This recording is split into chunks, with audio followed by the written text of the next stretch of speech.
Okay guys, it is just before 1 o'clock. I would have liked to have gotten here a little bit earlier, but this morning I was running. I signed up for a half marathon that's gonna happen in 2 weeks. My first half marathon ever, and now that it's getting a little bit colder in October, I figured it'd be a good idea to start training at 8 a.m. because that's when the race is gonna start. So this morning I went for my longest run ever. I ran 15K this morning. I'm a little bit tired. My hips and my knees are a little bit sore, but we're here. We're at the studio. We are grateful that the studio is here, and today's gonna be a great day. Today we're going to trim the pottery pieces that we made on Tuesday. If you're curious about how I threw these pieces on the wheel, you can check out that other video as well. Right now the pieces are almost at what's called the leather hard stage. This is the ideal time to trim them, but looking back I should have used a heat gun to dry them just a little bit more. If the clay is too soft, it can be tricky to trim because the tools might get stuck, leaving little dents that are tough to fix. The first step when trimming is to center the piece on the wheel. To keep it from moving, I use 3 small balls of clay placed evenly around it. This orange tool is called a trimming finishing tool. It allows me to apply steady pressure to the piece while it spins on the wheel, which makes trimming so much easier. The yellow and red tools are called rubber kidneys, and they're quite flexible, so they help to smooth out the clay and erase any tool marks. And after that, I use a damp sponge to make the edges nice and smooth. And finally, I stamped the bottom of my piece using my maker's mark. I'm working on a stamp with a custom logo, but for now, I just use a stamp with my initials. Another tip when trimming a foot is to use a pin tool. As the piece spins on the wheel, I hold the pin tool really steady, then carefully lower the point onto the piece to create an outline. I outline the outer rim and the inner rim of the foot.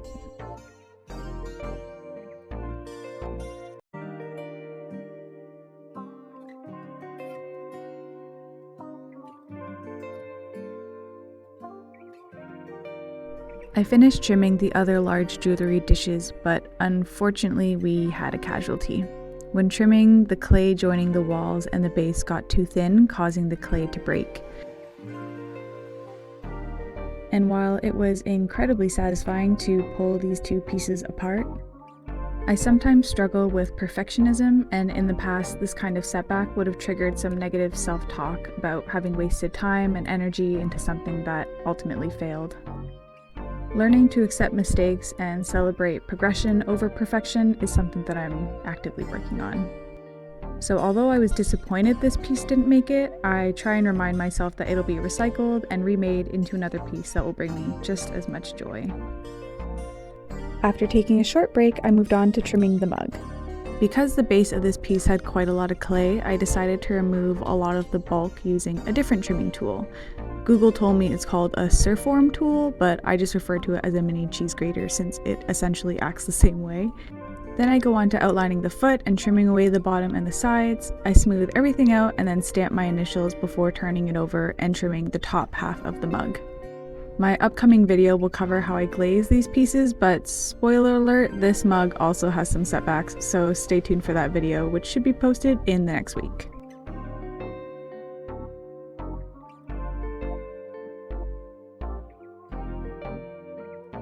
To make the handle of the mug, I roll out some clay and cut a long 3/4 inch strip.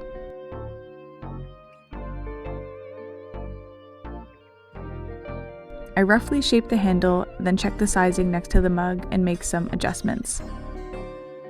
To attach the handle, we need to use the score and slip method.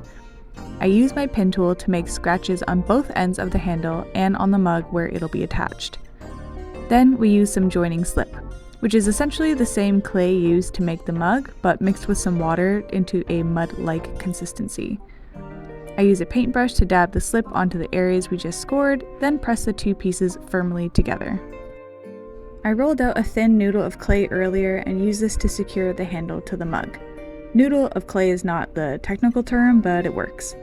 I wrap the clay around the 2 joining areas, then use a wooden tool to press the clay into the joints, then smooth it out so that the attachment looks as seamless as possible. I genuinely love this part of the process because I find it really satisfying to blend out the joining clay into the mug. And at this point, I put on some Netflix and took my time smoothing everything out. Once I was happy with the handle, I stamped Sunfire & Co. onto the mug. After taking such a long break from pottery, throwing this mug on the wheel was the first thing I worked on. Even though this mug has a frustrating setback, which you'll see in my upcoming video, I'm still really proud of it and kept it as a reminder that even when life doesn't go as planned, we persevere and we keep on going.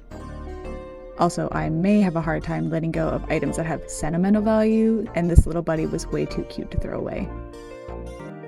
I then turned my attention to the hand-built mini jewelry dishes I made on Tuesday. I've been brainstorming ideas for what quote I wanted on these pieces, and it wasn't until the night before where I found inspiration in a restaurant in downtown Toronto. My friends and I were meeting up for dinner to catch up and celebrate how all three of us recently got engaged when our waitress came by to take our orders. She had "Cry Later" tattooed on her hand. When I complimented her tattoo, she said it was a good daily reminder. My best friend and I always talk about the importance of having positive energy in our lives, so for the larger jewelry dishes, I stamped "Working on my energy." This is how everything turned out, and next week I'll take you through the glazing process. And the last thing I worked on was throwing some more mugs and jewelry dishes on the wheel, but future Marika here to cut to the chase, when I came back the next week to trim them, they actually had some mold growing on them. I wouldn't feel comfortable recycling this clay, so sadly they had to get thrown out. This has never happened to me before, so I'm learning how to avoid this in the future. And here's an adorable video of my dog Ralphie as a thank you for watching this far. Leave a comment down below if you have any tips and tricks you'd like to share from your pottery journey, and subscribe to the channel if you want to learn more about pottery and what it's like to start a small business. Thanks for watching. Bye!